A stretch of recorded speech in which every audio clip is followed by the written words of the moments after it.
Hola, ¿cómo les va? Bienvenidos al canal El Depósito de la Fe. Mi nombre es Leonardo Abdala y quiero compartir en esta ocasión lo que San Ignacio pensaba acerca del ecumenismo.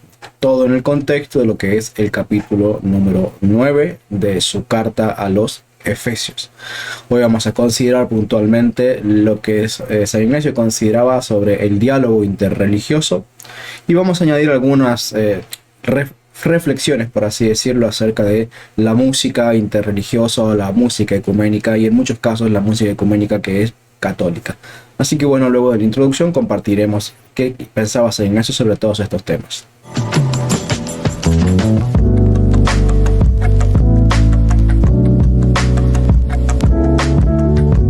Como decíamos en la introducción, San Ignacio aborda el tema del diálogo con personas que no profesaban la religión católica ni la doctrina católica, como así también la actitud que hay que tener hacia ellos. Uno de los temas lo aborda en el capítulo 9 de su carta a los Efesios, que es el que vamos a considerar hoy, y la próxima semana, Dios mediante, estaremos grabando para considerar la actitud que tenía que tener el cristiano referente a las personas que querían introducir en la Iglesia Católica malas doctrinas. Dice así San Ignacio en el capítulo 9 de su carta a los Efesios: he conocido a algunos que venían su camino de ahí y llevaban mala doctrina, a quienes no consentisteis que la sembraran entre vosotros, tapándoos los oídos a fin de no recibir lo sembrado por ellos.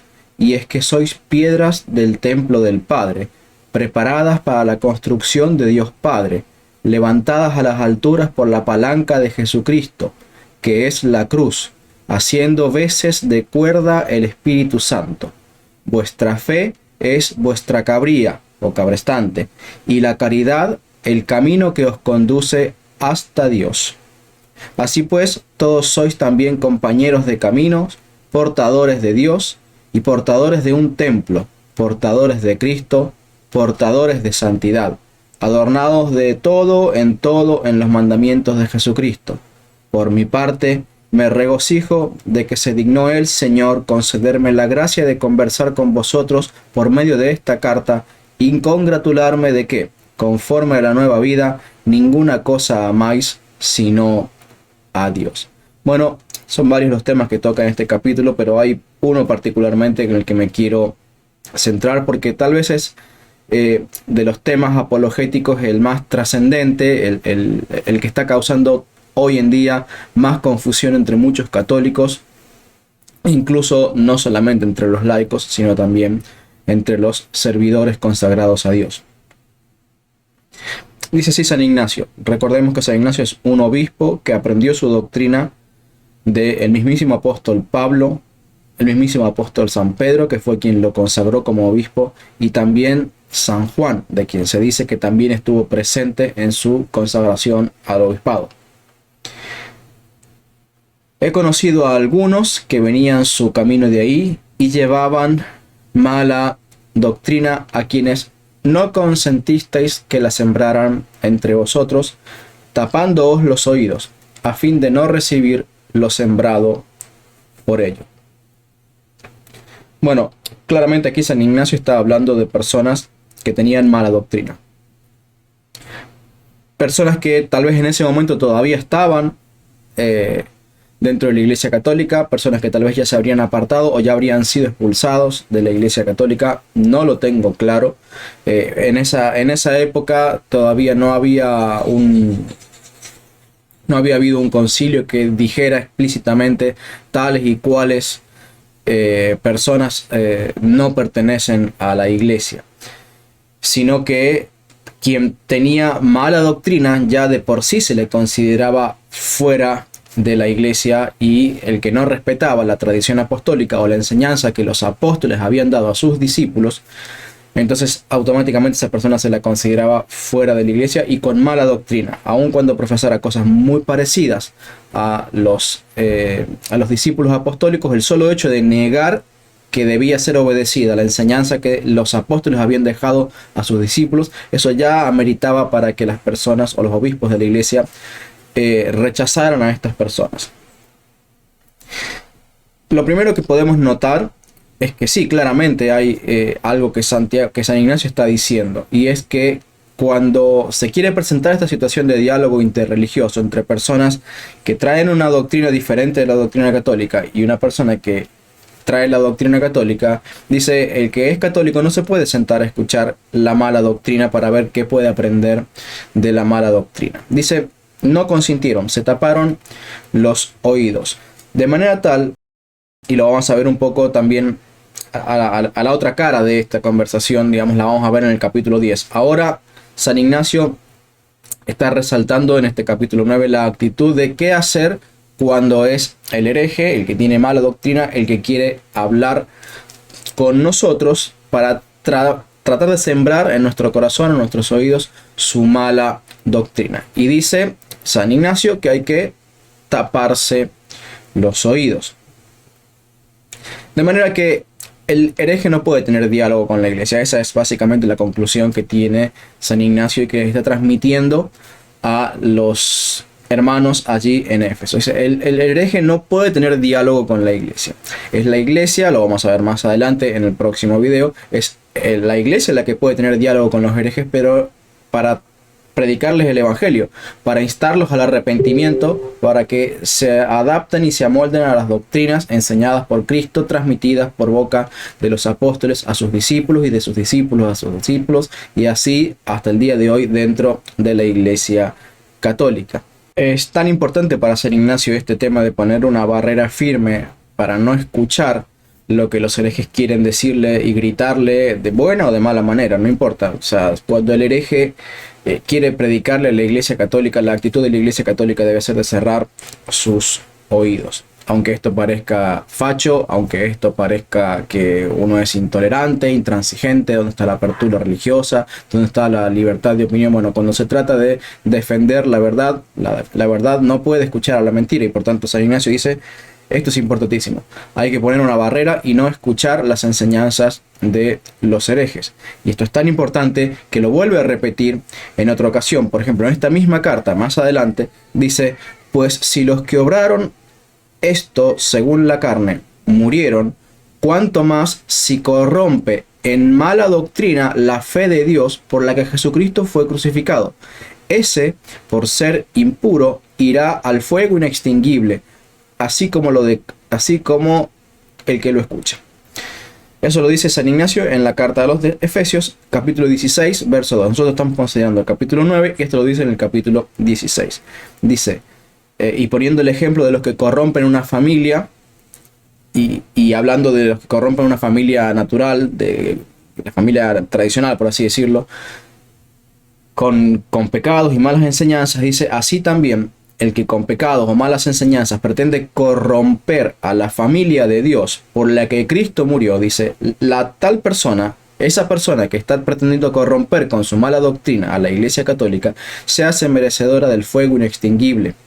Es lo que dice. Ese por ser impuro. Miren, ayer le estaba contestando un comentario a una persona que había escrito un comentario en el video sobre el Apocalipsis, uno de los videos que hice sobre el Apocalipsis, que les dejo la presentación aquí y en la descripción también el link al video. Él decía: yo soy un dispensacionalista y estoy muy de acuerdo en esto y en esto y en estas cosas que vos decís en el video, pero... y empezó con el tema de la salvación de todas las religiones cristianas. Y decía que yo me voy a ocupar de las buenas obras, que yo me voy a ocupar de predicar el evangelio y de darle el pan al hambriento, y al cielo vamos a ir los mormones, los testigos de Jehová, los bautistas, los católicos, los ortodoxos. Al cielo vamos a ir todos los que profesamos el amor de Cristo, porque profesamos el amor de Cristo, y bueno, si hay personas que no hacen buenas obras, no importa, pero nosotros vamos a hacer buenas obras. Yo voy a hacer buenas obras y el Señor me va a dejar entrar al cielo. Bueno, y yo le llamé a la reflexión, le dije: no te engañes, por favor. Está bien que quieras hacer buenas obras, pero esas buenas obras no pueden compensar el pecado mortal que representa el estar tratando de enseñar herejías en la Iglesia Católica.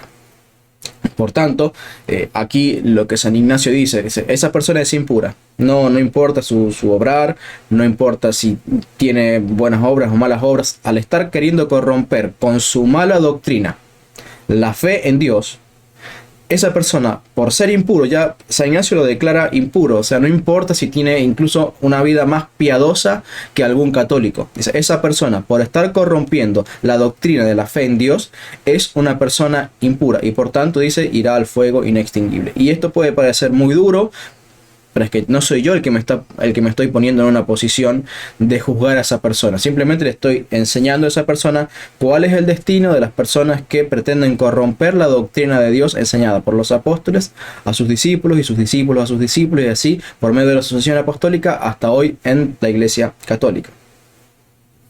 También otro escrito de la Iglesia primitiva, también del siglo I, que se compuso la primera parte en el siglo I y la segunda parte durante el siglo II, un escrito que se llama El Pastor, escrito por Hermas el Profeta, que era un creyente que vivía en Roma, que era un conocido de San Clemente Romano y que llegó a ser el pariente de uno de los papas que existió a mediados del siglo II en la Iglesia Católica. Dice este escrito El Pastor en el mandamiento 6, verso 7: por el contrario, apártate del ángel de la maldad, porque su doctrina es mala para todo. En efecto, aunque un hombre sea fidelísimo, si el pensamiento del ángel entra en su corazón, forzoso es que aquel hombre o mujer cometa algún pecado. ¿Y cuál es la posición que está planteando aquí, esta visión que recibe de parte de Dios Hermas? Bueno, que quien escucha a las malas doctrinas predicadas por los falsos maestros, tarde o temprano, esa falsa doctrina que entró en su corazón vendrá acompañada del diablo que enseñaba esa falsa doctrina y le llevará a cometer pecados. Y esta es la razón por la que hay mucha decadencia en muchos católicos. Y vuelvo a repetir lo mismo, con y sin sotana. ¿Por qué? Porque escuchan las doctrinas católicas, las doctrinas no católicas, escuchan las doctrinas de los protestantes, y como no son doctrinas de Dios, también entra la moralidad que no es de Dios a vivir en los corazones de esas personas y empiezan a relajar su vida, relajar sus estándares, relajar su concepto de fidelidad a Dios, y por lo tanto tarde o temprano también caen en algún pecado. Y bueno, todas las personas tenemos pecados, o sea, por algo Dios diseñó el sacramento de la reconciliación, porque sabe que somos pecadores. Pero una cosa es que uno, estando en la verdad, tenga bien, por así decirlo, delimitados cuáles son los límites de lo que podemos y lo que no podemos hacer para tratar de mantenernos encarrilados dentro de esa santidad que Dios propone. Y otra cosa es que cambiemos esos límites de manera tal que comencemos a hacer y a creer que está bien lo que en realidad Dios dice que está mal, y empezar a creer que está mal lo que Dios dice que está bien. Bueno, pues eso es lo que hace la doctrina del protestantismo. Cambia los límites de lo bueno y de lo malo. No solamente la teología, sino la moral de Dios, de la moral de la doctrina de Dios. Y dice, por más que una persona sea fidelísimo, es decir, el más fiel de toda la Iglesia Católica, si se pone a escuchar las enseñanzas que no proceden de Dios, dice, forzoso es que aquel hombre o mujer cometa algún pecado. Y justamente la carta de Hermas, esta carta que se llama El Pastor, o esta serie de profecías que escribe a lo largo de varios años, justamente son durísimas en contra de el pecado. También Orígenes, comentando un pasaje de Cantar de los Cantares, en el capítulo 2, verso 15, se los leo al versículo, dice: cazadnos las raposas, es decir, que son pequeños zorros, cazadnos las raposas, las pequeñas raposas que destrozan las viñas, nuestras viñas en flor. Y dice Orígenes en su comentario, dice: por esto se manda a los doctores católicos que, mientras estas raposas son todavía pequeñas, y aún no han engañado a muchas almas, sino que su mala doctrina está en los comienzos, ellos, es decir, los maestros católicos, se den prisa en argüirlos y refrenarlos, en refutarlos, oponiéndoles la palabra de la verdad, y en casarlos con afirmaciones verdaderas, porque si son condescendientes con ellos en los comienzos, su palabra reptará como repta la gangrena y será incurable. Y entonces se encontrarán que muchos de los engañados comenzarán ya a luchar en favor de ellos y a defender a los autores del error aceptado. Por eso es conveniente cazar a las raposillas y refutar así con afirmaciones verdaderas los taimados sofismas de los herejes inmediatamente en sus mismos comienzos. que está diciendo Orígenes. Orígenes lo que está diciendo es que cuando surgen las herejías, no hay que esperar a que éstas maduren, a que éstas se extiendan, a que éstas se difundan por todos lados, porque se va a consolidar su doctrina, se va a empezar a escribir literatura, se va a empezar a hacer, esa literatura va a empezar a ser leída por los católicos. ¿Y qué es lo que va a pasar? Van a haber católicos y personas que comiencen a defender estas posturas erradas, y como consecuencia de esas posturas erradas, ¿qué dice que va a suceder? Se va a destruir la viña de Dios. Así interpretaban no solamente Orígenes. Orígenes es uno de los que he encontrado que hablaba de esto, pero muchos otros padres de la iglesia enseñaban esto acerca de este pasaje. Y no es que Orígenes esté inventando esta referencia a la gangrena que carcome un cuerpo para destruirlo y dañarlo, porque esto fue enseñanza de uno de los apóstoles, el apóstol el apóstol San Pablo. Dice en 2 Timoteo capítulo 2, verso 16 y 17, dice así: evita las conversaciones profanas e inútiles, porque llevan cada vez más a la impiedad, y sus palabras corroen como la gangrena. De esos son Himeneo y Fileto. ¿Cuál es el mandamiento del apóstol San Pablo? ¿Cuál es el mandamiento del apóstol San Pablo para un obispo? Porque pensemos que Timoteo es un obispo. ¿Cuál es el mandamiento del apóstol San Pablo para todos los obispos de la iglesia de hoy? Por favor, ¿por qué no prestamos atención a lo que dice la Biblia? ¿Cuál es el mandamiento apostólico para la iglesia de hoy? Es esta: evita las conversaciones con los herejes. Evita las conversaciones con los herejes. ¿Cuál es el mandamiento de San Ignacio, obispo para todos sus discípulos? Que lo dice en un contexto de estarse rodeando de otros discípulos que estaban siendo presentes de lo que él estaba diciéndole a la iglesia de Éfeso y a todas las otras iglesias. No existe el diálogo entre la verdad y el error. No existe el diálogo interreligioso. Existe la predicación que la iglesia le debe a los herejes para que estos se conviertan, se arrepientan y se vuelvan a la iglesia católica y a sus doctrinas para poder ser salvos. Pero no existe esto de, bueno, tenemos diferentes credos, vos predicás la verdad, vos predicás el error, yo predico la verdad, no importa, juntémonos igual, porque como creemos bajo el nombre de Jesucristo, que Cristo murió por nuestros pecados, entonces todos podemos pasar a formar parte de una misma y única iglesia. No, eso no es el concepto de la unidad de la iglesia, eso es el concepto de la Torre de Babel. Ese es el concepto de la Babilonia del Apocalipsis, de la cual dice Jesucristo: salid de ella, pueblo mío. Ese es el concepto de la religión del anticristo, que es de la cual dice Jesucristo en el libro de Apocalipsis: salid de ella, pueblo mío. ¿Qué es la Babilonia? Esa gran mezcla de religiones sujetadas bajo un mismo emperador que imponía a todas esas religiones, al judío, al que procediera de aquí, el que creyera esto, no importaba, a todas esas religiones. Nimrod, figura del anticristo, les enseñó a adorar la estatua de su imagen. Y esa es la verdadera Babilonia. La verdadera Babilonia no es la iglesia católica a lo largo de los siglos. La verdadera Babilonia es la conformación de toda esta unión interreligiosa de religiones que van a ser adoradoras del anticristo durante el periodo del anticristo. Esa es la verdadera Babilonia. Esa es de la cual dice Jesucristo en su carta, en su Apocalipsis: salid de ella, pueblo mío. ¿Y qué están enseñando algunos obispos? Lamentablemente. ¿Qué están enseñando algunos teólogos católicos? Lamentablemente. ¿Qué están enseñando algunos apologistas católicos? Lamentablemente. ¿Qué están enseñando algunos sacerdotes católicos? Lamentablemente. Unámonos. Hagámonos parte de esta Babilonia. Aunque no le llamen así la Babilonia. Pero al querer conformar una única iglesia donde todos los que creemos en Cristo y los que no creemos en Cristo, todos en el mismo lugar, porque como somos todos monoteístas, hay que adorar todos al único y mismo Dios. Esa es la Babilonia religiosa. Esos son los falsos profetas.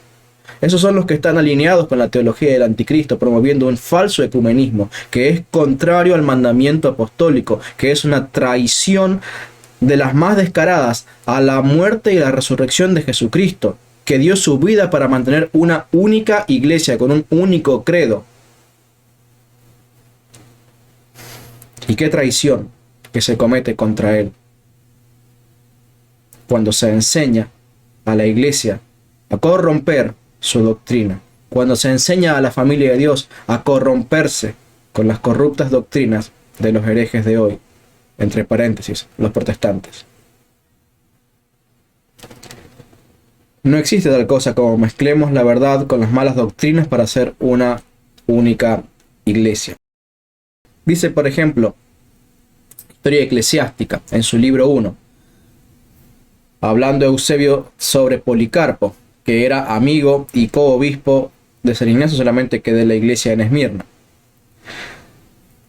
Algunos le oyeron contar a Policarpo este relato. Le oyeron decir a Policarpo que Juan, el discípulo del Señor, habiendo ido a los baños en Éfeso, divisó en el interior a Cerinto. Entonces prefirió salir sin haberse bañado, diciendo: vayámonos, no se vayan a venir abajo los baños, porque está adentro Cerinto, el enemigo de la verdad. Voy a hacer una pequeña pausa. San Juan, el apóstol, había ido a los baños a asearse y había ido en compañía de sus discípulos, entre ellos Policarpo y quizás otros más de sus discípulos apostólicos que hoy conocemos. Pero entre ellos estaba Policarpo. ¿Y qué hizo San Juan, el apóstol, cuando se encontró con otra persona que profesaba el cristianismo, pero con una doctrina ajena a la doctrina apostólica? ¿Qué le dijo a sus discípulos? Vengan, aprovechemos la ocasión, tengamos diálogo interreligioso. Vamos, que este es enemigo de la verdad, necesita que nos hagamos amigos de él para que podamos entonces enseñarle, a ver qué también él nos puede enseñar a nosotros y nutrirnos mutuamente, aprender los unos de los otros. Frase que he escuchado decir en las autoridades de la iglesia. ¿Qué hizo Juan? Le dijo a sus discípulos, obispos y futuros obispos, le dijo: vayámonos de acá, no sea que se vengan abajo los baños, porque está aquí Cerinto, el enemigo de la verdad. ¿Qué diálogo interreligioso tenía Pablo? ¿Qué diálogo interreligioso tenía Juan? ¿Qué diálogo interreligioso aprendió Policarpo? ¿Qué diálogo interreligioso aprendió San Ignacio? ¿Qué diálogo interreligioso tenía la Iglesia Católica con los herejes? Ninguno. Ninguno. A ellos se les predica para que se arrepientan, pero no se les escucha para que vengan a enseñarnos sus herejías. Sigue diciendo Historia Eclesiástica, esta vez ya no contando una historia de San Juan, sino de Policarpo. Dice: y del mismo Policarpo se dice que una vez se encontró a Marción, otro hereje, y este le dijo: ¿me conoces? Es decir, Marción le dijo: ¿me conoces? Policarpo le respondió: te conozco, primogénito de Satanás. Y es que los apóstoles y sus discípulos tenían tal reverencia que no querían dirigir ni siquiera una mínima palabra a aquellos que adulteran la verdad. Como dice San Pablo, después de una o dos advertencias, evita al hereje, viendo que él mismo se condena y peca, sosteniendo una mala doctrina. Cuán claras, cuán abundantes, cuán explícitas son las declaraciones de los apóstoles y sus discípulos, de la Iglesia Católica, de sus fundadores, de quienes pusieron los cimientos de su doctrina, para decir: con los herejes no hay diálogo. El único diálogo interreligioso que un hereje puede escuchar es la predicación de la Iglesia Católica denunciando sus herejías, para que esa persona se convierta, se arrepienta de sus pecados, de su mala doctrina, para que se vuelva a la doctrina de los apóstoles, a la tradición apostólica, para que deje de negar la necesidad de escuchar la enseñanza que dijeron los apóstoles a sus discípulos, y que no se queden limitados solamente a la enseñanza de la Biblia, que no es ni más ni menos que la enseñanza de los apóstoles a todas las iglesias católicas del primer siglo, pero también existe la enseñanza de los apóstoles a sus discípulos, que luego sus discípulos plasmaron en enseñanzas como las que tenemos aquí en Historia Eclesiástica, o en cartas como las que estamos considerando de San Ignacio a los Efesios. Y vamos a considerar un poquitito quiénes eran este Marción y quién era este Cerinto, como para tener también un contexto de qué se creía en aquella época. ¿Quién era Cerinto? Cerinto era un hereje gnóstico, ebionita, contemporáneo del apóstol San Juan, ex judío, prosélito proveniente de Egipto que fundó una escuela que se asentó en Asia, influenciando por tanto a Éfeso. Influenció también en Galacia, región ya predispuesta a judaizar, como por ejemplo podemos verlo eso en la carta de San Pablo a los Gálatas. Juan escribió su evangelio específicamente para combatir todas las herejías de Cerinto, especialmente su negación de los sacramentos y de la divinidad de Jesucristo. Por eso San Juan es el evangelio más católico que existe, porque justamente, aunque está escrito en un lenguaje oscuro, por así decirlo, oscuro en el sentido de que hay muchas alegorías y muchas parábolas tomadas del Antiguo Testamento y de un lenguaje que Jesucristo dirigió a los judíos hablando en parábolas, pero justamente es el evangelio que más defiende los sacramentos, que más defiende la necesidad de la tradición apostólica. No en vano, allí encontramos Juan capítulo 3 para hablar de la necesidad del nacimiento y por medio del bautismo que los herejes negaban. No en vano tenemos allí en Juan capítulo 6 la enseñanza sobre la Eucaristía. No en vano tenemos en Juan capítulo 1 la enseñanza sobre la deidad y la divinidad de Cristo. No en vano tenemos allí en Juan capítulo 13, si no me falla la memoria, la enseñanza sobre el sacramento de la reconciliación. No en vano tenemos en Juan capítulo 20 o 21 la enseñanza sobre la necesidad de escuchar a los apóstoles porque dejaron escritas, porque enseñaron muchas más cosas de las que pudieron dejar escritas, y así una y otra y otra y otra. Y no en vano está allí también el hecho de las bodas de Caná con María frente a las personas intercediendo por Jesús, a favor de este matrimonio que se había quedado sin vino en sus bodas. Y no en vano tenemos también allí en el Evangelio de Juan a María enfrente de la cruz y el famoso "he aquí a tu hijo", cuando a Juan le dice "he aquí a tu madre", y todas estas cosas que son doctrina muy católica. ¿Por qué están todas ellas en el Evangelio de Juan? Porque Juan fue escrito para combatir la doctrina de aquellos que negaban la divinidad de Cristo y negaban los sacramentos de la Iglesia católica, y por eso todos los apologetas católicos hacen tanto uso del Evangelio de San Juan para defender los sacramentos, porque es un evangelio escrito para defender los sacramentos. No tiene el propósito tanto de predicarle a los judíos como puede ser el Evangelio de Mateo, que procura, como esencia del Evangelio de Mateo, el mostrar el cumplimiento de todas las profecías del Antiguo Testamento en la persona de Cristo, sino que el Evangelio de San Juan es un evangelio diferente, porque son diferentes los herejes que tiene que combatir. ¿Quién es este Marción que tuvo que luchar, contra el cual tuvo que luchar Policarpo? Bueno, Marción fue un hereje del siglo II, contemporáneo de Policarpo, que no creía en el Antiguo Testamento. Fue un católico que practicaba el ascetismo, pero cayó en el pecado con una virgen y fue expulsado de la iglesia por el obispo de Sinope en el Ponto, que era su propio padre. Recordemos, algunos obispos en la iglesia primitiva estaban casados y tenían hijos. Bueno, en este caso, Marción era el hijo legítimo de un obispo que era casado. ¿Y qué pasó? Cayó en pecado y su propio padre lo expulsó de la iglesia porque este Marción no se había arrepentido. Entonces, ¿qué pasó con este Marción? Se mudó a Roma y por despecho comenzó a negar el Antiguo Testamento como Sagrada Escritura, atribuyendo la creación del Antiguo Testamento a una deidad menor. Es decir, empezó a enseñar que había dos dioses en la Biblia, un dios del Antiguo Testamento y un dios del Nuevo Testamento, o sea, como para que su padre lo readmitiera a la comunión, ¿no es cierto? Está claro.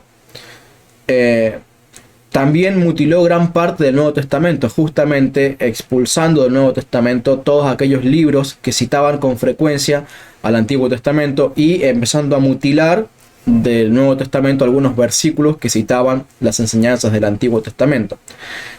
Sus escritos y sus cánones se hicieron copias, y muchos de los escritos que las Biblias protestantes toman para cotejar. A ver, hago un pequeño paréntesis. Existe lo que se llama el Textus Receptus, que es los códices del Nuevo Testamento que la Iglesia ha recibido y transmitido de generación en generación, diciendo: estas son copias fieles de los escritos del Nuevo Testamento de los apóstoles. Pero ¿qué pasaba? Los herejes, como mutilaban la doctrina apostólica, también mutilaban los escritos apostólicos, sacando escritos completos de sus cánones o sacando versículos de los escritos de los apóstoles. ¿Y qué pasaba? Tenían, entre comillas, Biblias a las que le faltaban versículos. ¿Y qué pasa hoy en día con la crítica bíblica? Que los protestantes lo que hacen es agarrar estos códices que se están comenzando a encontrar a lo largo del mundo en las últimas décadas, en los últimos en las últimas décadas. Se han empezado a encontrar muchos de estos escritos que son mutilados por los herejes. ¿Y qué es lo que pasa? Empiezan los protestantes a querer comparar y decir, bueno, pues entonces el texto y receptos está mal, este versículo no está en estos y estos códices, se los sacamos y así es que justamente muchísimos de los textos que están empezando a desaparecer de las Biblias protestantes son textos que hablan de la Trinidad o que enseñan la deidad de Jesucristo. ¿Por qué? Porque justamente estos textos que están encontrando los protestantes a lo largo de la historia son textos escritos no por los apóstoles y por sus discípulos, sino textos que fueron copiados por los herejes y han sido mutilados. ¿Y qué está pasando? Producen una Biblia mutilada. Y lo peor es que la Iglesia Católica está empezando a producir Biblias que están siguiendo la tendencia de la crítica textual protestante, escuchando y leyendo y informándose de la crítica textual protestante. Y cuando vos lees algunos libros sobre la formación del canon católico, es decir, algunos libros católicos sobre la formación del canon, ves que empiezan a citar estos autores protestantes. Y cuando vos ves las Biblias que están produciéndose por mano de estas sociedades católicas, ves que empiezan a faltarle los versículos que tiene el texto receptus. El mismo error de los protestantes de escuchar a los herejes. ¿Y qué es lo que pasa? Las Biblias que se están produciendo, algunas de ellas son Biblias corruptas. Por eso yo les recomiendo la Biblia Straubinger, que es una Biblia que es difícil de conseguir allá en el hemisferio norte, pero aquí en el hemisferio sur, especialmente en la Argentina, es bastante sencillo de conseguir, porque es una de las mejores traducciones. También la Biblia de Navarra es una versión sobre la cual me han dado buenas referencias dentro de todo. Así que este Marción, hereje del siglo II, comenzó a corromper el canon bíblico y los textos del canon bíblico. Y es una herejía que no desapareció en el poco tiempo, sino que duró varios siglos, produciendo muchas copias corruptas del Nuevo Testamento. Mucho cuidado los biblistas, mucho cuidado cuando procuran leer literatura sobre la formación del canon y los escritos de la crítica textual o de la alta crítica, porque son escritos que están mezclando el texto recibido con textos mutilados por Marción y otros herejes similares a él, que están produciendo Biblias que carecen del sello de la aprobación de Dios. Este Marción también era impulsor de la sola escritura, pero claro, su escritura, porque él hasta la escritura misma la mutilaba. Negaba la tradición apostólica, negaba la necesidad de la sujeción a los sucesores apostólicos. Marción profesaba la idea de que habría un milenio literal de 1000 años reservado exclusivamente para los judíos, muy similar a la enseñanza de los primeros dispensacionalistas. Los primeros dispensacionalistas, estoy hablándome de los primeros hermanos libres, los primeros bautistas, enseñaban que en el milenio solamente estarían los judíos y que la iglesia tendría una estadía en el cielo diferente del milenio literal de 1000 años. Bueno, este Marción enseñaba algo muy similar a eso, de que habría un milenio literal de 1000 años reservado exclusivamente para los judíos. Y esta doctrina fue adoptada por el dispensacionalismo allá por los años 1800. Marción también prohibía el matrimonio y solo bautizaba a los no casados, a las personas vírgenes, a las personas viudas y que se mantenían en el estado de viudez, y a los célibes y a los eunucos. El resto de los seguidores de Marción no podían bautizarse. Se quedaban en una especie de catecumenado perpetuo sin poder ser bautizados, porque solamente aceptaba al sacramento, entre comillas, del bautismo a estas personas que guardaban esta castidad fuera de lugar, fuera de la norma. Contra estos grupos es contra los que profetiza el apóstol Pablo diciendo de los herejes, de los lobos rapaces que entrarían en la iglesia y que no permitirían el casamiento. No se refiere a la iglesia católica, porque la iglesia, por el contrario, promueve el casamiento. Lo que sucede es que entre sus sacerdotes fomenta el celibato para una vida más piadosa, más dedicada, y que no haya tampoco una carga de parte de la iglesia para tener que sostener toda una serie de familias dedicadas al servicio consagrado, sino que es mucho más accesible, especialmente en tiempos de persecución, mantener 10 sacerdotes que tener que mantener a 2 sacerdotes con familias numerosas. Bueno, estos son los herejes de los que hablaron o que combatieron tanto San Juan como Policarpo, herejes similares a los que tuvieron que combatir también San Ignacio y los otros apóstoles. ¿Y qué clase de diálogo interreligioso? Cero. Contra ellos se les advierte una vez, se les advierte 2 veces y después se les corta el diálogo. El único diálogo que les queda es escuchar la predicación católica exhortándolos a arrepentirse y a volverse a la doctrina apostólica. Ahora bien, respecto al tema de la música siempre fue utilizada, incluso hasta por los mismos herejes, para difundir sus doctrinas. Yo les había comentado en un video anterior sobre esta misma serie de San Ignacio que en uno de los periodos más oscuros de la Iglesia Católica, cuando el arrianismo estaba en auge, Arrio y todos los defensores del antitrinitarismo utilizaban coros de música que iban ciudad por ciudad para predicar su doctrina, y lo hacían por medio de música y canciones con alto contenido teológico antitrinitario. De manera que la música también ha sido un instrumento del diablo para que, disfrazada de música religiosa, introdujera sus enseñanzas. El diablo no se priva de usar ni la música, ni la televisión, ni los libros, ni las revistas, ni internet. El diablo utiliza todos sus medios, todos los medios a su alcance para poder destruir la fe católica. Así como Dios trata de usar todos los medios lícitos para difundir la fe católica, música, radio, televisión, internet, páginas web, libros, etcétera, etcétera, etcétera, los videos de YouTube, etcétera, también Satanás establece una guerra, un frente de combate en ese mismo. Y la música, lamentablemente, es algo que a los cristianos y a los seres humanos nos gusta, nos conmueve, y tenemos ese apego de ¡ay, qué linda música, qué linda la melodía, qué linda esta frase!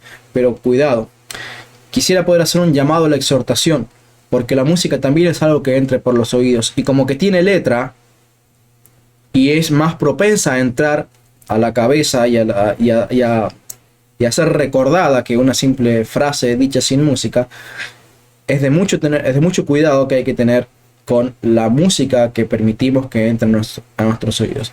Yo no quiero ni decir de lo que son las letras con música de la música profana. O sea, ¿qué tiene que hacer un católico escuchando esa clase de música? ¿Cómo alimentar nuestra alma de esas letras sensuales que promueven la deshonestidad para con la esposa o con el esposo, que promueven la lujuria fuera del matrimonio, o últimamente ya ahora dentro del matrimonio el poliamor y las relaciones entre personas del mismo sexo? Bueno, de todo, de todo. ¿Qué tiene que hacer un católico escuchando esas cosas? Le queda prohibido. Dice, se tapan los oídos, por favor, dice San Ignacio.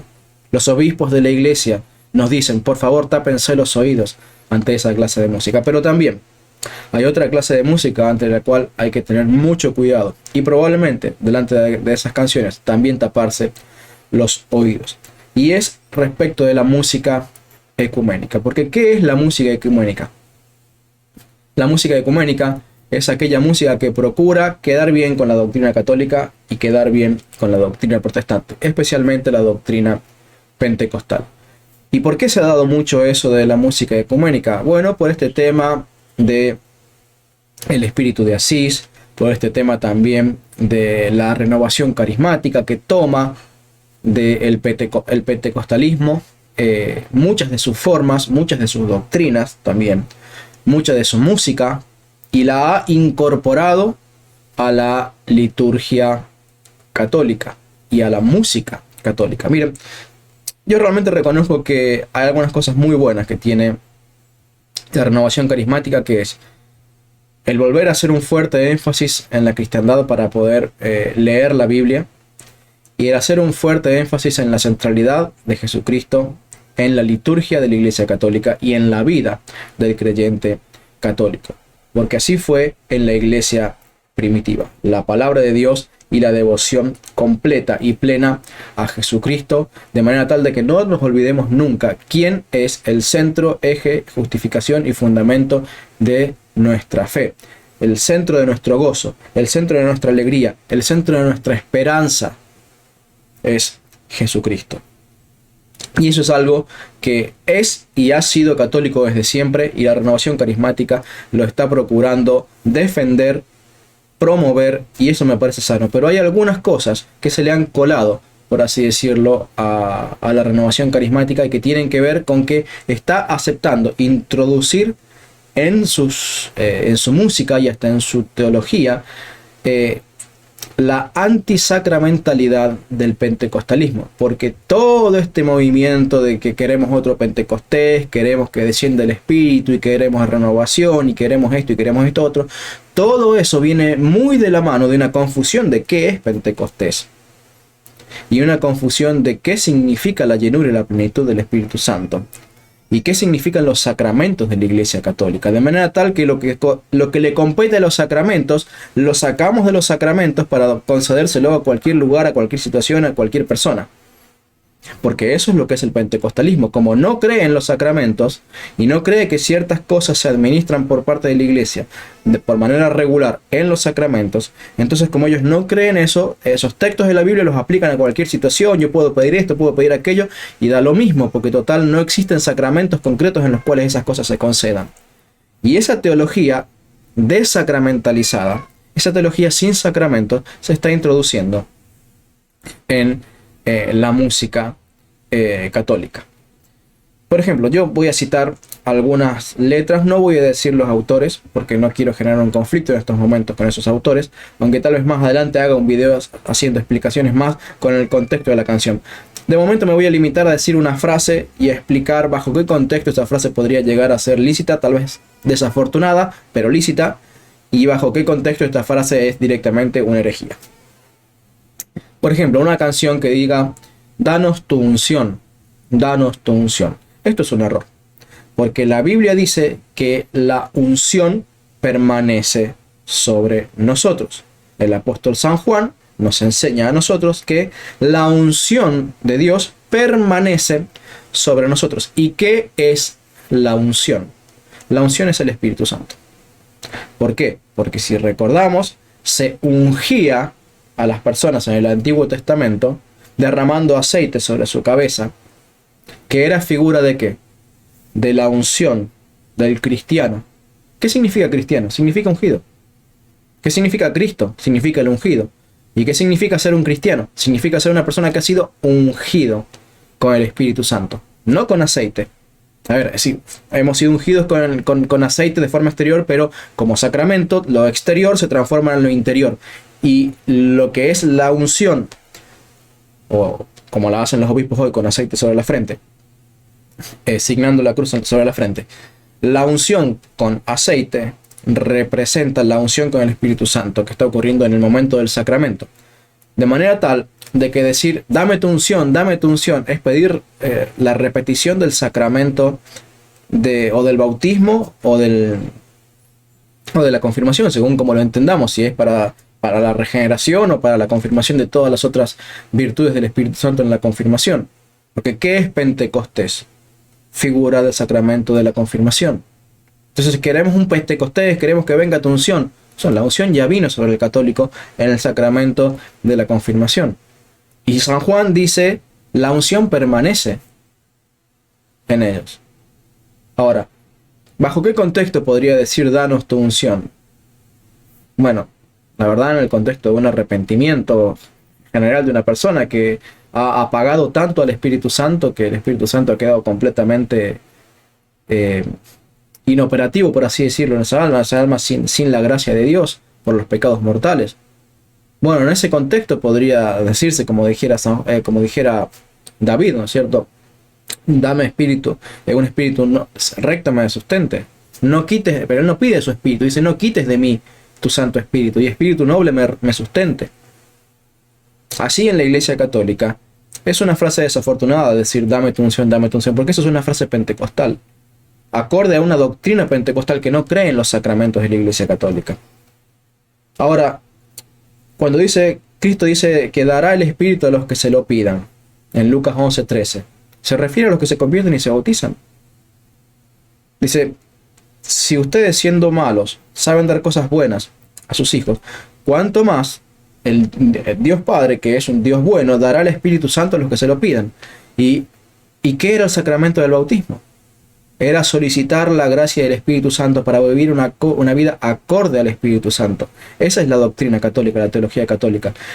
¿Cuándo una persona podía pedir la unción? Cuando se estaba por bautizar. Especialmente, obviamente, si una persona adulta o adulta o con uso de razón. Un niño con uso de razón suficiente ya podía pedir el Espíritu Santo.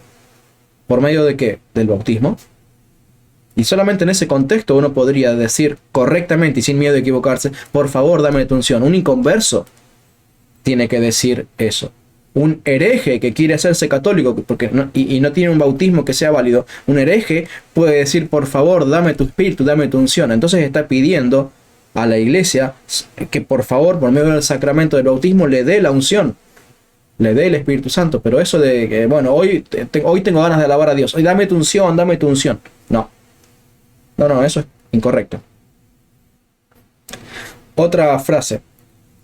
Gloria a Dios, haz tu morada en nuestro corazón.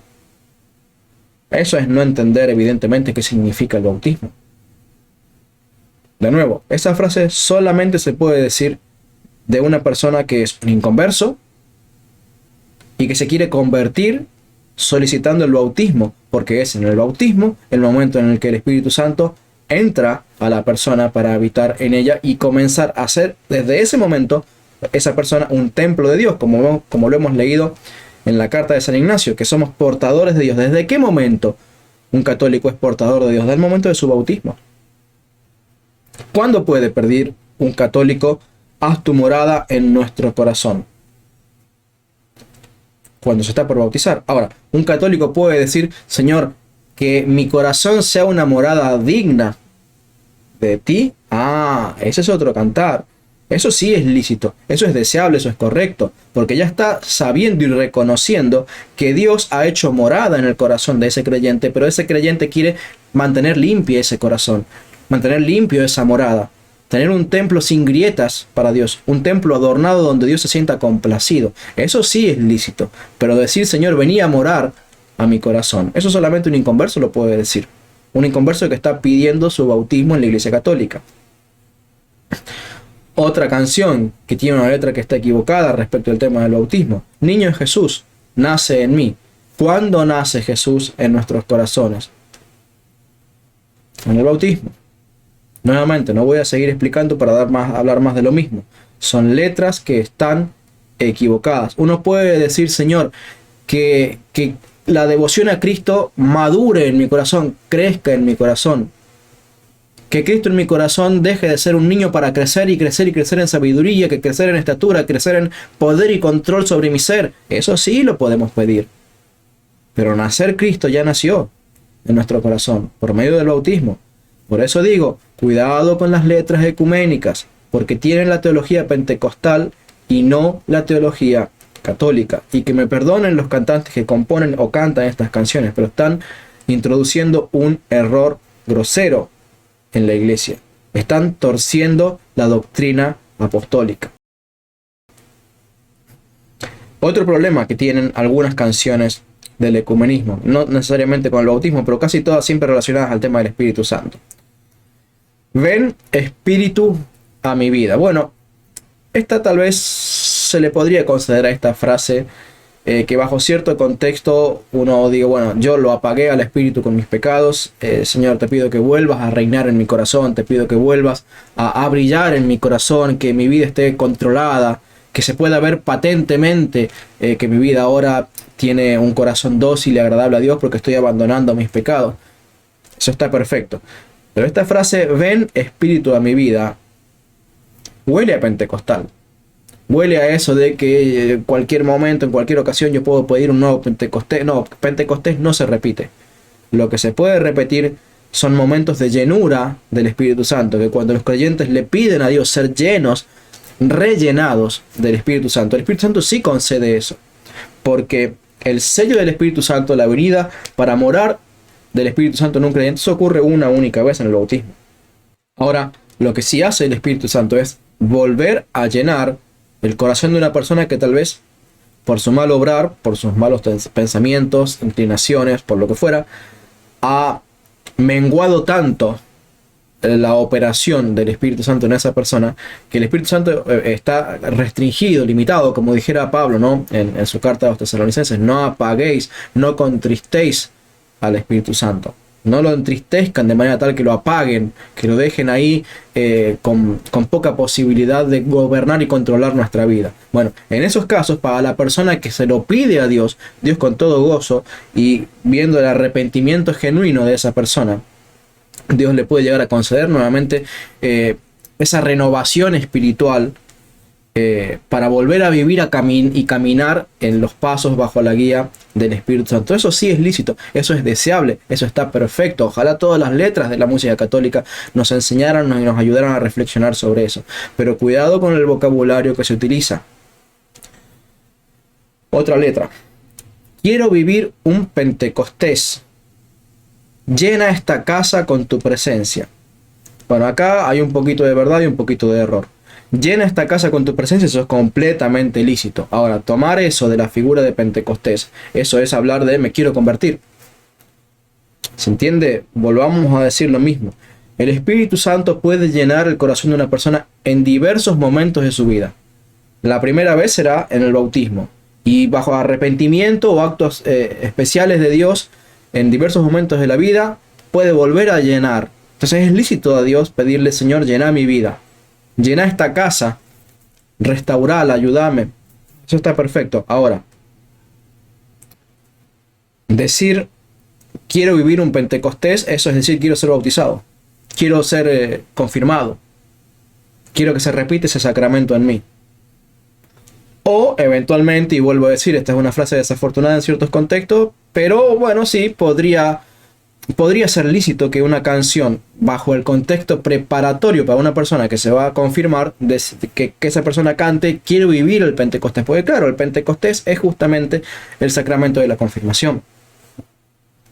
De manera tal que bajo ese contexto sí es lícito decir quiero vivir un Pentecostés y quiero llenar mi casa, mi corazón de tu presencia, pero no bajo cualquier otro contexto. De nuevo, el problema es la desacramentalización o la ignorancia sobre qué significan los sacramentos en relación a el evento de Pentecostés. Otro problema que tienen algunas letras con la sola fide.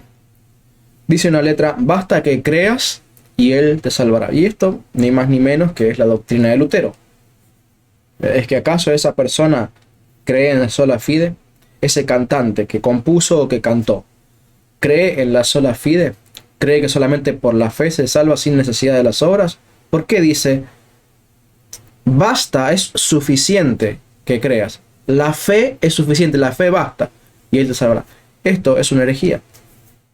Y la persona que está escuchando esa canción está escuchando una herejía. Y la persona que está cantando eso probablemente está condenando su alma por cantar esa canción. Y vuelvo a decir, tal vez ese cantante tenga canciones muy hermosas, pero está enseñando una herejía. Y eso es muy triste, porque para Dios es tan grosero enseñar esa herejía de arriba a un púlpito como en un CD que lo van a escuchar probablemente más personas que el sermón desde ese púlpito. Que Dios tenga compasión de los que hemos escuchado y tal vez hemos creído canciones que enseñaban la sola fide. Que Dios tenga compasión de esos cantantes católicos que están cantando esa letra, para que se arrepientan y la cambien, o directamente dejen de cantarla y pidan perdón a la iglesia por haber estado enseñando ese error. Como dijimos, problemas por ausencia de sacramento. Ustedes pueden buscar en YouTube canciones católicas y les van a aparecer unas compilaciones de 8, 9, 10, 11 horas. Las escuchan de punta a punta no hay una sola mención a los sacramentos. ¿Y se hace pasar por música católica? Porque yo puedo entender que haya una canción que no mencione los sacramentos. Bueno, está bien, la temática de esa canción en particular no tiene por qué, los sacramentos no tienen por qué estar en el 100% de las canciones. Ahora, cuando tenés 11 horas de canciones y en ninguna mencionaste los sacramentos, espera un poco. Ahí pasa algo raro. Tal vez te diría que hasta me animo a decir que esa compilación lo hubiera hecho un protestante. Me animaría a decir eso, porque no se me ocurre cómo un católico puede escuchar 11 horas sin que se le cruce por la cabeza, para acá falta algo a mi fe.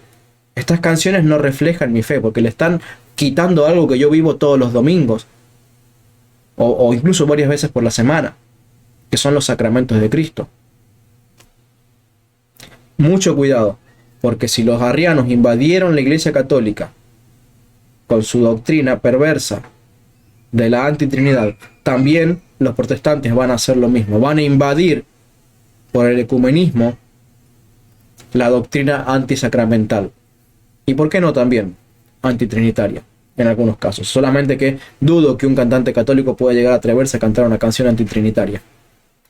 Va a cantar tal vez alguna canción que sea ambigua, pero no una antitrinitaria, porque ahí sí le van a caer con el mazo por la cabeza. ¿Qué dice San Clemente? ¿Qué dicen los padres y la iglesia, por ejemplo, respecto de la música? No vamos a hacer un estudio sobre la música, vamos a mencionar simplemente algunas citas de los padres de la iglesia.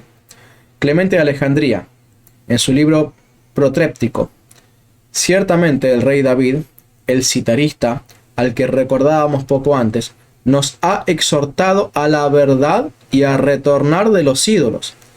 Sobre todo impedía cantar himnos a los demonios.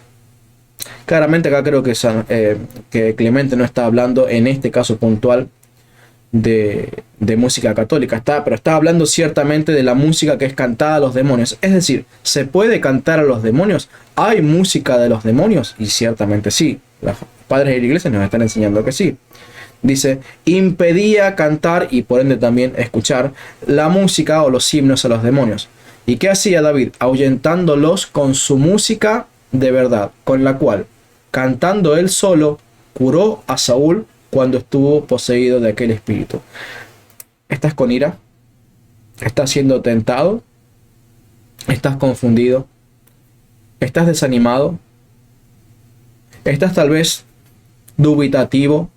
¿Por qué no escuchas una buena canción católica? Yo muchas veces, a veces, por situaciones de la vida que a uno le ocurren, uno viene tal vez turbado, cansado, desanimado, buscando a Dios. ¿Y cómo encuentro a Dios? Con una letra de una buena melodía católica y una buena letra católica que me anime, que tal vez me saque de ese estado de perturbación, de frustración, de desánimo, y me lleve a pensar en Dios de nuevo, porque ese es el poder de la buena música católica, al punto tal que dicen los padres de la iglesia, tiene la música de Dios el poder de expulsar al demonio. No a modo de exorcismo, sino de esos pensamientos del demonio que puedan haber estado dando vueltas molestando a una persona. La música de Dios, en el nombre de Cristo, los expulsa. Porque ciertamente la buena música de Dios ahuyenta a los malos espíritus. Dice también Clemente de Alejandría en otro libro que se llama El Pedagogo, en el libro 2, dice: corrompen las costumbres, las drogas engañosas de las melodías blandas y ritmos hechiceros de la música de Caria, arrastrando a la pasión con un género de música licenciosa y malsana.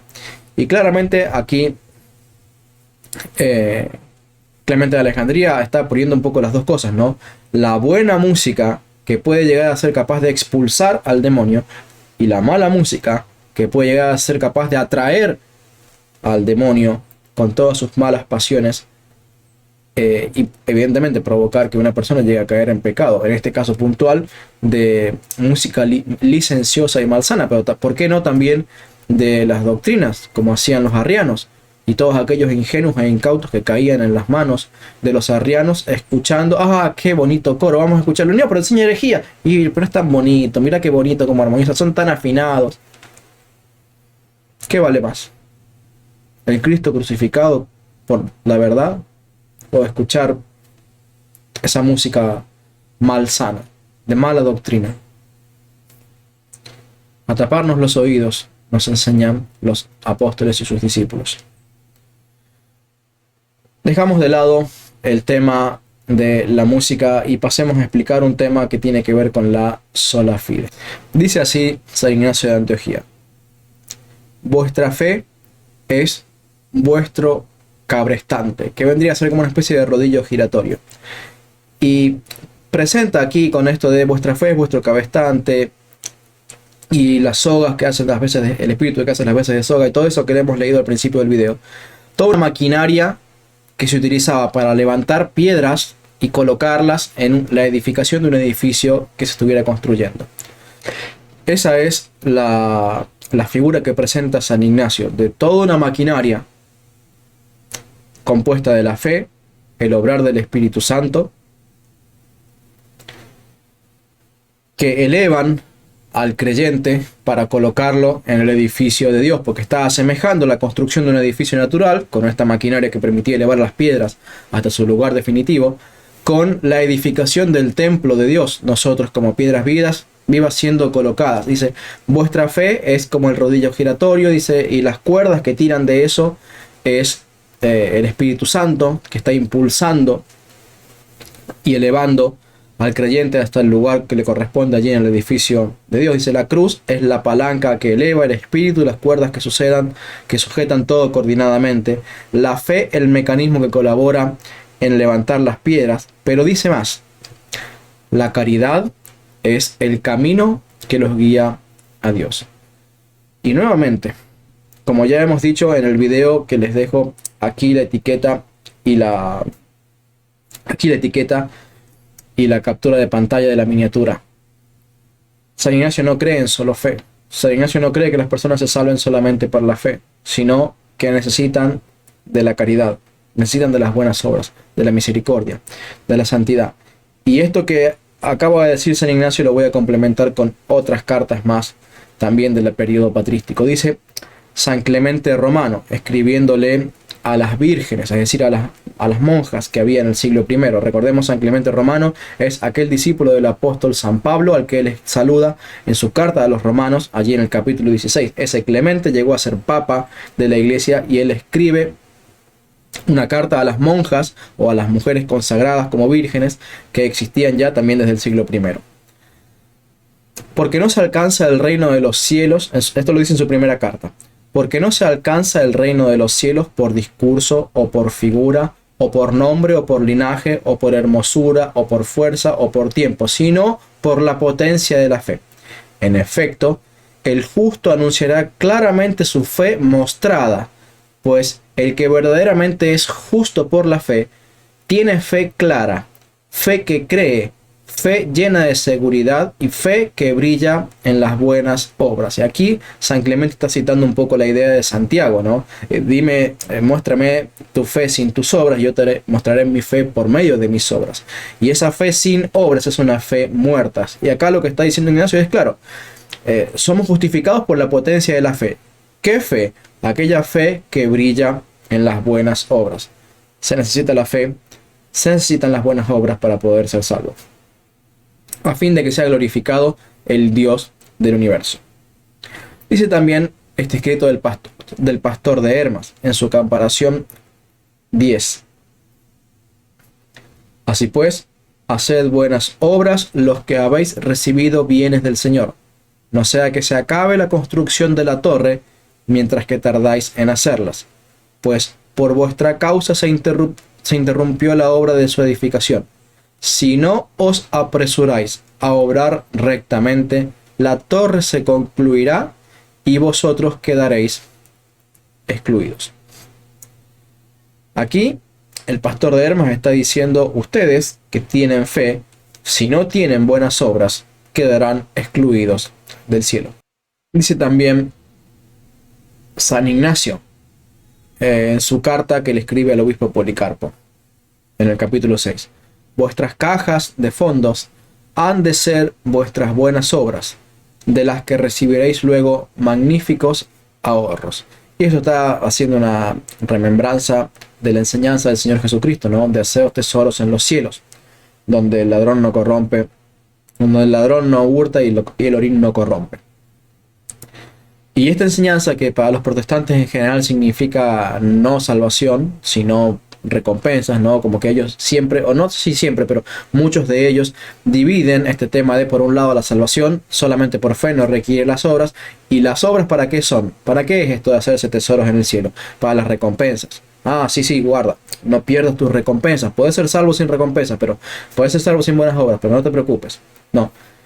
En general, los padres de la iglesia nos explican que esta referencia a hacerse tesoros en los cielos es que el que no tenga tesoros en el cielo no tendrá con qué demostrar a Dios su agradecimiento. Y es lo que enseña Jesucristo en las parábolas, por ejemplo, de los talentos, ¿no? Aquella persona a la que se le dio el talento y fue, lo escondió, y con el talento y con las virtudes y con el conocimiento y con el tiempo y con el dinero con el que Dios le había dado a esa persona fue, lo escondió y lo gastó todo para sí.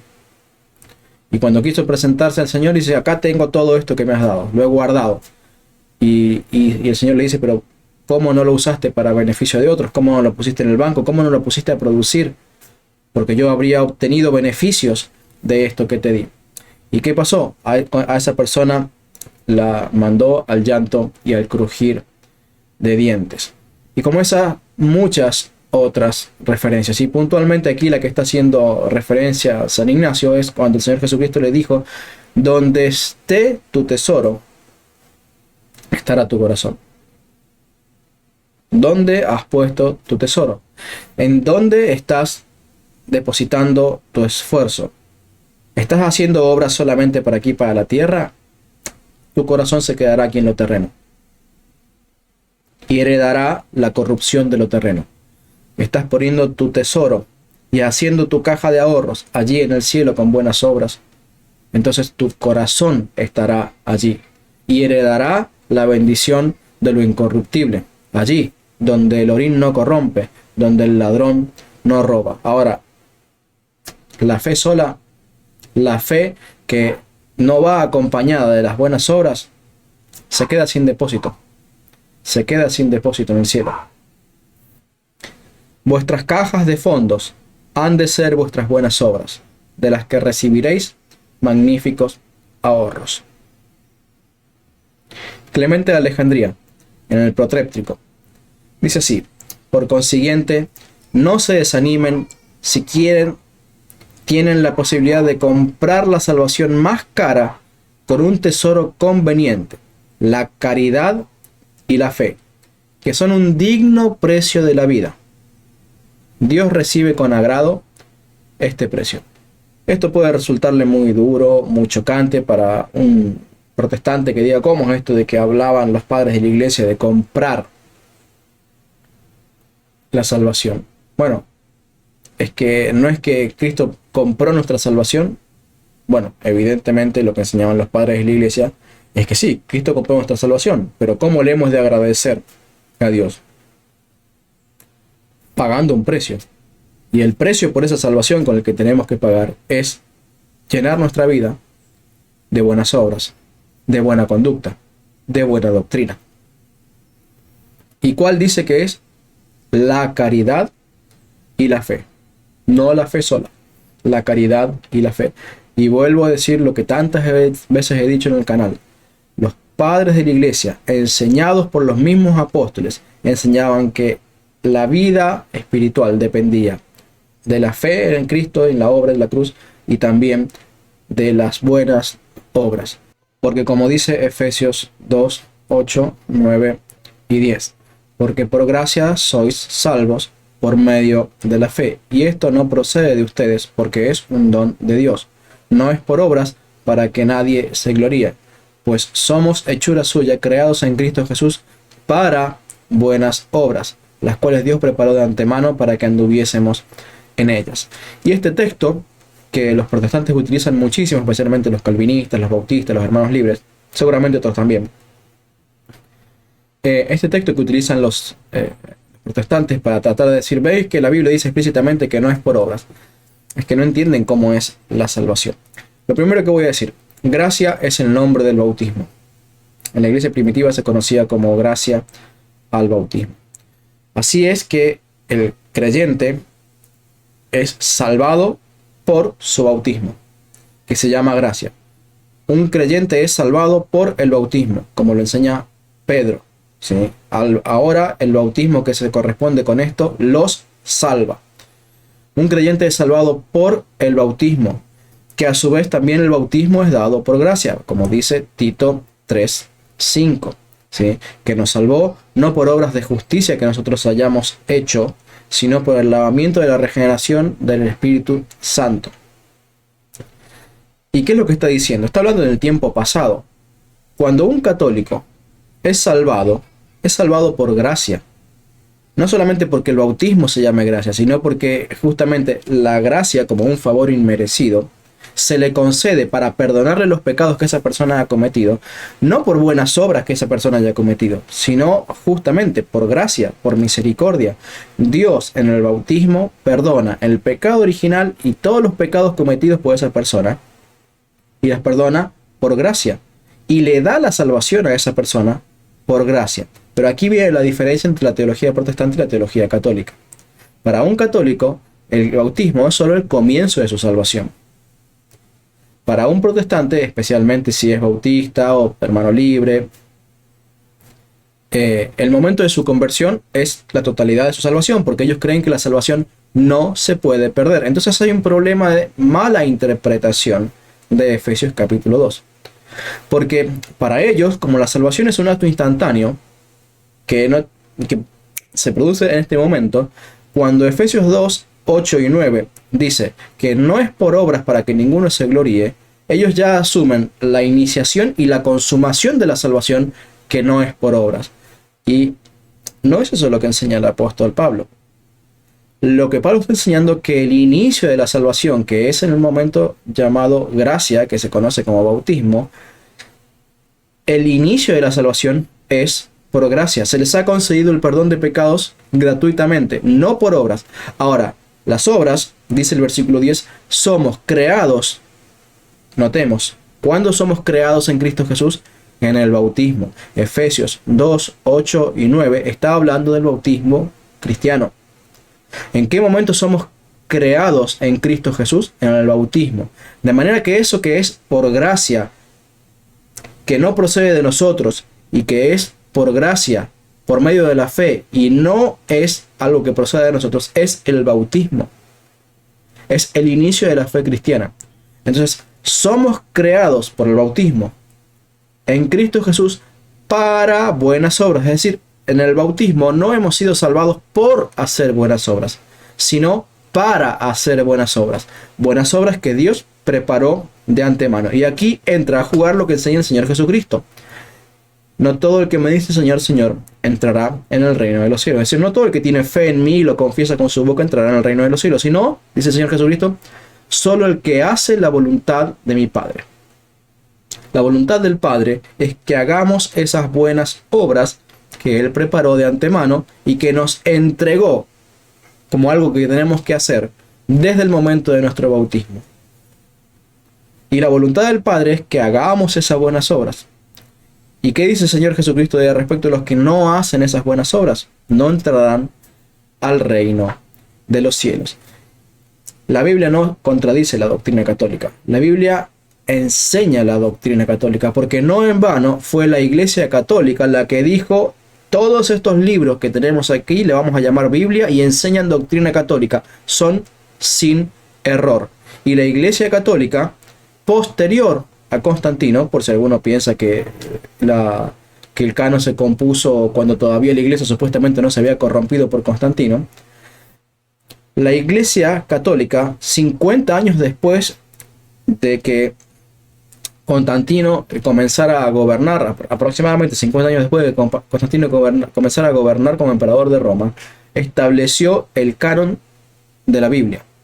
Y ese canon contenía todos los libros que la Iglesia Católica, que tiene las mismas doctrinas que hoy, dijo. Todos estos libros enseñan las doctrinas católicas de punta a punta y son sin error. Pero lo que es sin error es la Biblia interpretada como interpretaban los católicos. Ahora, agarrar y decir que Efesios 2, 8, 9 al 10 habla del inicio y de la consumación de la salvación y que niega la doctrina de la necesidad de las obras, eso es un error de interpretación, por llamarlo en buenos términos. Porque ese pasaje está enseñando la necesidad de las buenas obras para entrar al cielo. Porque de lo contrario, quien no hace esas buenas obras que Dios preparó de antemano, no podrá entrar al cielo, aunque tenga el bautismo. Aunque tenga el bautismo católico. Así que bueno, una pequeña aportación respecto del tema de la sola fide. Finaliza San Ignacio diciendo: ninguna cosa amáis sino solo a Dios. Y ya me estoy imaginando a los protestantes diciendo: ¿ves? Que la Biblia prohíbe amar a la Virgen María, prohíbe que se le venere, prohíbe que los santos y... No. Acá San Ignacio no está hablando de personas, está hablando de cosas. Porque San Ignacio de hecho habla de amar al obispo, imitar a los santos, imitar a los buenos. Está hablando aquí de cosas. Ninguna cosa améis sino solo a Dios. Y San Ignacio amaba a la Virgen María. La veneraba. No sé si decir que San Ignacio oraba a ella, no tenemos registro de que eso haya ocurrido, pero San Ignacio amaba y la veneraba. Cuentan los relatos de la tradición que cuando la Virgen María, que vivía en Éfeso, donde estaba el apóstol Juan, cuando la Virgen María llegaba a la iglesia, porque ella también asistía a la Eucaristía, cuando la Virgen María llegaba a la iglesia, todo el mundo se ponía de pie y le hacía reverencia, porque era la que había sido portadora en su vientre del Dios encarnado. Toda la iglesia la veneraba. Y no cualquier iglesia, sino la iglesia en la que estaba pastoreando el apóstol Juan. De manera que la iglesia apostólica veneraba a la Virgen María, tal vez con diferencias en frecuencia, intensidad y de formas. Yo no dudo de eso. La iglesia primitiva tenía formas de veneración un poco diferentes de la iglesia católica de hoy, pero la veneraban. La veneraban. Y no se puede deducir de este pasaje que no se pueda venerar a los santos, porque justamente San Ignacio fue discípulo del apóstol San Juan, en cuya iglesia se veneraba a la Virgen María. Y justamente San Ignacio está escribiendo una carta a una iglesia en donde vivió la Virgen María. Y la Virgen María, en esta iglesia, a la que San Ignacio les dice solo a Dios aman, en esa iglesia se amaba a la Virgen María y se le hacía reverencia a la Virgen María. Y se ponían de pie y le hacían reverencia en honor y homenaje de su santidad, de su persona, porque por las generaciones la cristiandad estaría obligada a llamarle la bienaventurada. Qué lindo pensamiento que nos deja San Ignacio, qué lindo pensamiento que nos dejan los padres de la iglesia acerca de nuestra hermosa y bella madre, la bienaventurada Virgen María. Y cierro el video con ese pensamiento, esperando que les pueda haber edificado este video, que les ayude a defender la fe católica y que los fortalezca si están en dudas, que los edifique si están en este plan y proyecto de crecer espiritualmente y conocer mejor la doctrina iglesia, para defenderla de los lobos que están dentro y de los lobos que están fuera. Hermanos, Dios les bendiga. Por favor, oren por mí. Oren por este apostolado, oren para que tenga los medios para poder sostenerlo a lo largo del tiempo, en todo sentido. Oren por mi familia para que podamos organizarnos y tener los tiempos que se requiere para poder llevar adelante este apostolado. Que Dios les bendiga. Viva Cristo Rey, viva la Iglesia Católica, viva nuestra Santa Madre María. Amén.